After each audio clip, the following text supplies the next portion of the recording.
But when you go and you're bringing a tent or something on like a campus lawn, you know what they did at Florida State and University of Florida? They turned the sprinklers on. That's how you handle people. It's called the rule of law. All right, so things are a little different in other states where these college protests try to pop up. It's pretty much just in blue states. In Florida, under the leadership of Governor Ron DeSantis, they took charge and they cleared the campuses of these violent and unlawful protests. Now, Governor DeSantis was doing a press appearance, and he was asked by a reporter, how do you justify infringing on these students' civil and constitutional rights by squashing them with your goon squad and your police state? I'm paraphrasing, but that's basically what the question was. Here's Governor DeSantis responding. That's not what we've done in Florida at all. You have a right to support or not support Israel. That's a First Amendment. You don't have a right to pitch a tent in the middle of campus and commandeer some of the property. And so what we've seen is when students, and there haven't been that many in Florida. I mean, it's a much smaller compared to these others. But when you go and you're bringing a tent or something on like a campus lawn, you know what they did at Florida State and University of Florida? They turned the sprinklers on and said, okay, you want to have, so that's just how it's going to be. But it's about conduct, and it's about making sure you're doing the code of conduct. So you could say whatever you want about Israel, pro or con. What you don't have a right to do is commandeer property. You don't have a right to harass individual students or faculty members. In Columbia, they were blocking a Jewish professor from being able to cross into a building just because he was Jewish. They were targeting for that.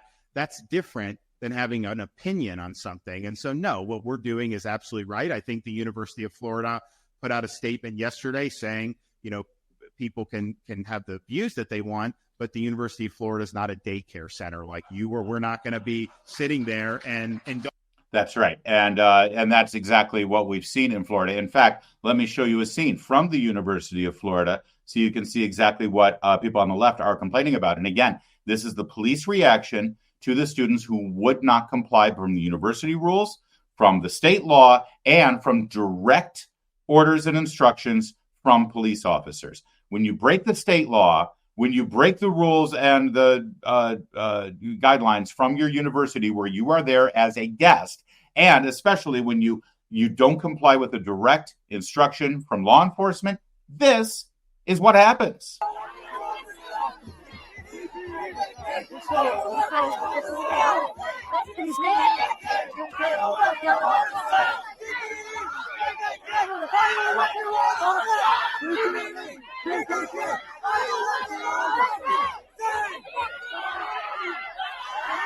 Get off of me!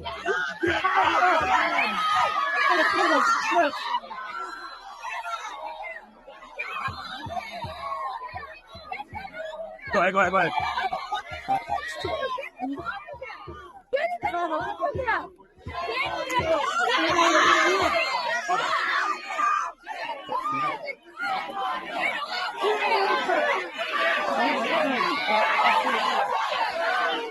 And that's exactly what should happen. It's a beautiful thing to behold. Do you notice how all the protesters are covering their faces? It's not because of the pandemic. That's not why. It's to hide their identity. I mean, I guess for some of the women there who have the keffiyeh scarf that they bought from Banana Republic, brand new shiny tag still hanging off of it. For when they cover their hair and cover their face, maybe it's sort of in honor of the burqas that oppressed women in the Middle East are forced to wear because of their pals, Hamas, and organizations and governments just like Hamas. But mostly it's to keep themselves from being doxxed, because every single one of these people should be arrested. They should all have a criminal record because of this behavior. And if it stands in the way of them getting a good job, hey, lesson learned. FOFA, right? Exactly how it should be. What keeps you from breaking the law? Exactly that. Ruining your life. And you heard Governor DeSantis allude to it, but here was the statement put out by the University of Florida. Is that big enough for you? Hang on, let me see if I can enlarging it a little. It's about the same size, isn't it? I just changed the size of the window. Brilliant job, Larry. This is a statement from the spokesperson, Steve Orlando. This is not complicated. The University of Florida is not a daycare, and we do not treat protesters like children. They knew the rules, they broke the rules, and they'll face the consequences. For many days, we've patiently told protesters, many of whom are outside agitators, that they were able to exercise their right to free speech and free assembly. And we also told them that clearly prohibited activities would result in a trespassing order from UPD, barring them from all university properties for 3 years, and an interim suspension from the university. For days, UPD patiently and consistently reiterated the rules. Today, individuals who refused to comply were arrested after UPD gave multiple warnings and multiple opportunities to comply. That's right. In fact, last week, we showed you the statement the University of Florida put out. It was very clear. Here's what you can do. Here's what you can't do. If you do any of the things that you can't do, you'll be expelled. That's what we're seeing now. That's how you handle people. It's called the rule of law. It's called clearly communicating to everyone. Here are the laws. If you violate them, everybody will pay the consequences and everyone will be treated the same. This is why so many of us are terrified by what's going on in this country, where it looks like there's two sets of rules. Look at all of these people on the media making apologies for the destructive nature of these violent protests. And yet, if you walk through a door on Capitol Hill on January 6th that was held open by a Capitol police officer, you're going to jail for years. And those same reporters who are freaking out about the violent protesters who are breaking the law on college campuses, that how dare you, you've got to let them do their thing. That's okay. But they're the same ones who were cheerleaders for what happened on January 6th, for arresting everyone. Oh, throw them all in jail forever because they're MAGA fascist insurrectionists. We over here on this side, we want everyone who broke the law to be treated the same, equally. That's it. That's the least you can ask for in the government who is governed at your permission. Think about it. This is your government. Our Constitution, our founding document starts with we the people. And in that document, we dictate to our elected officials exactly how this government is to run. And even more importantly, in the Bill of Rights, we dictate what our God-given rights are that the government cannot infringe upon. And embedded into that agreement, that compact that we make with the elected officials and the government that we set up that governs at our consent, we have allowed them in certain cases to arrest us, to take freedoms away from us. They can even, under certain circumstances, take our lives if appropriate. We have permitted that, but only under certain conditions. And one of those conditions, the most important condition, is that we are all treated equally and fairly under the law. And what we have seen over and over and over again is one side of the political equation gets away with murder. And I mean literally murder. And the other side, you step on the grass, you're going to jail for years. Screw your due process. We'll spy on you, in fact, illegally, and we'll rationalize it later. That's what's happening right now. And the protests are a perfect example of it. University of Florida and the state of Florida handled it exactly how you're supposed to handle it. Here are the laws. Here's what you can do under the law. Here's what you can't do under the law. And if you violate the law and you do the things you can't do, here's what the penalty will be. Everybody knows the rules now. Game on. And so there were arrests made. And I want to show you some of the lovely young college students who have been arrested in Florida. This is the University of Florida. They look fantastic, don't they? They always have the nose ring. Have you noticed? Or the colored hair. Sure. Oh, look at that. Isn't that Rainbow Bright from My Little Pony? I think it is. That's lovely. Oh, the dead eyes. That one's kind of freaky. Do you not like that one? That one's just a little unsettling to me. Is it the hair or the face? Or the whole package? The soulless stare. You know, the 30-yard soulless stare. Those are the dead eyes. You don't want to see him, her in an alley. Are we guessing her? They, them look terrifying to me. There it is. Thank you, Kevin. Now, we've been mentioning Texas and Florida and Georgia, where the police have been empowered to do their job and to follow the law. Those are deep red states for the most part. But what about a more purpley state? What about a state that's been blue right up until the last governor's election, the state of Virginia, where Governor Glenn Youngkin is now in charge of such things on campus? Well, Governor Youngkin put out a statement yesterday saying across the Commonwealth, we've seen student and significant non-student participants. That non-student part is pretty important because a whole ton of these people on campus aren't even students. These are activists who are taking advantage of this situation, and they're protecting themselves under the guise of students' rights, even though they're literally not students. They throw projectiles at law enforcement. They violate the policies of our colleges and universities, obstruct and disrupt student life, and endanger public safety. And as a result of that, this is what it looked like on the campus of Virginia Commonwealth University, VCU, in Richmond.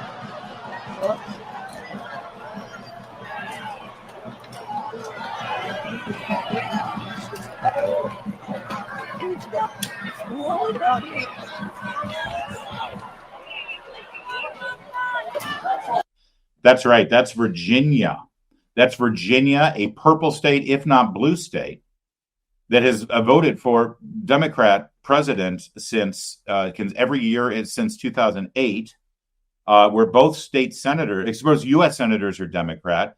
And up until this last election, like I said, a Republican has not held statewide office in years and years and years. So you're thinking Glenn Youngkin, he's a Republican and he's conservative, but he's also in a purple state. How's he going to handle this? This is how he's handling it. He called in the Virginia State Police and said, clear off that campus. And that's exactly what they did. And as conservative as Glenn Youngkin is, and I do believe he is a good governor and a good conservative, he's also a smart politician. And I assure you that he weighed whether this was the right thing to do in his state, and he reached the determination that it absolutely was. And that tells you politically, not only is this the right thing to do morally and legally, but it's the right thing to do politically as well. The lieutenant governor in Virginia, incredible woman, Winsome Sears, she's African-American, she's black, a Republican conservative. She wrote, when this was going down at VCU, when a peaceful protest causes extreme fear and becomes violent, there's nothing peaceful about it. History shows America has been down this road before when Black people suffered greatly. We will not support those who cause Jews to feel absolute terror. You see what she did there? Don't you start throwing civil rights in the 60s back at me, pal. You want to be on the wrong side of history. Well, if you're on the wrong side of history, especially within the context of Martin Luther King and the civil rights era of the 60s, if you're on the side of people who were segregating Jews and screaming racial epithets at them because of their religion and their race. And Virginia, Winsome Sears is absolutely brilliantly correct about that. Meanwhile, in Los Angeles, the mayor of LA was doing an MSNBC interview mostly about the homeless crisis there. But then she was asked about the campus protests that we've seen pop up there, especially at UCLA. Mayor Batts, before we let you go, I want to ask you about the scenes we're seeing, and we were just discussing at the top of our show at both UCLA and USC, these campus protests over the war in Gaza. How do you think the schools have handled them? Well, I think both schools have handled them the best that they can. But I will tell you that right now, both USC and UCLA are peaceful. I know that the administration is talking to the protesters and trying to come to a peaceful resolution. So I feel good that we will get there. Peaceful? Did you see the guy who got tased by one of the protesters? Did you see the Jewish students who were blocked from even entering campus because they're Jewish? Peaceful? I will say this about UCLA. There is one difference. I've been to UCLA. My kid went to UCLA. I know the campus very well. It's huge. It's a giant quad. Unlike Columbia, where it's like, one little New York City block. We're talking over a mile long, this quad. Not easy to walk through because it's LA. They got lots of space, right? Or at least they did when they established UCLA. And so the protesters couldn't take up the entire space. So what's happened is pro-Israel protesters have taken up camp right outside of the Hamas zone. Some brilliant pro-Israel benefactor or philanthropist, I should say, has invested in a giant outdoor scoreboard type video display, rolled it up right outside the encampment, and they play on a loop, full blast volume, the video of the October 7th terror attacks, the selfie video made by the Hamas terrorists bragging about the rape and murder of innocent people. They play it over and over again, saying this is what Intifada looks like. This is what you're supporting, you dirtbag scum. That is one difference about UCLA. It's not peaceful, but at least the pro-Israel side is having their say, and they're taking a stand. There's a huge Jewish population in Southern California, and they're showing up every day. In fact, take a look at this video. This shows you everything you need to know. See all that plywood that's been set up right there in front of the main auditorium, Royce Hall at UCLA, the iconic twin spires of Royce Hall. On the other side of that plywood, that disgusting, dark-looking wall that they've put up. By the way, I love that they love walls now. On the other side of their wall, that's the pro-Hamas encampment, right? And they want to keep people out that they put up a wall. I thought walls didn't work. They finally found a wall that they embrace. So that's the despairing, disgusting, everyone cover your face side of the UCLA campus where it's full of pro-Hamas protesters. Now, watch what happens when you pan your camera over to the students who were celebrating the state of Israel.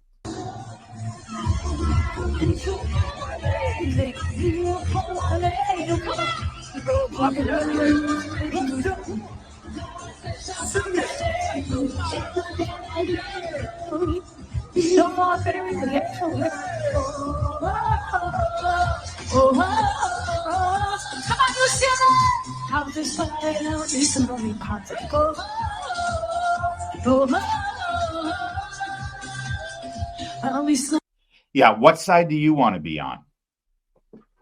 What side do you want to be on? You've got one side covering their faces in their little burqa keffiyeh scarves, not to keep the virus out, but to protect themselves and to bully and intimidate.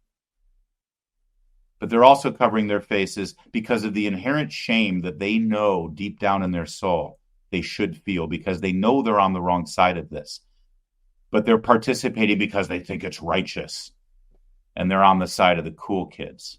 But this side, the light side,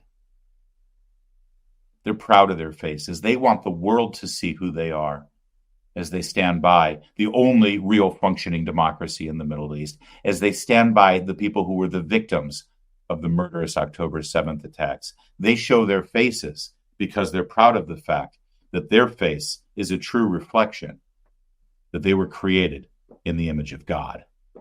What side do you want to be on?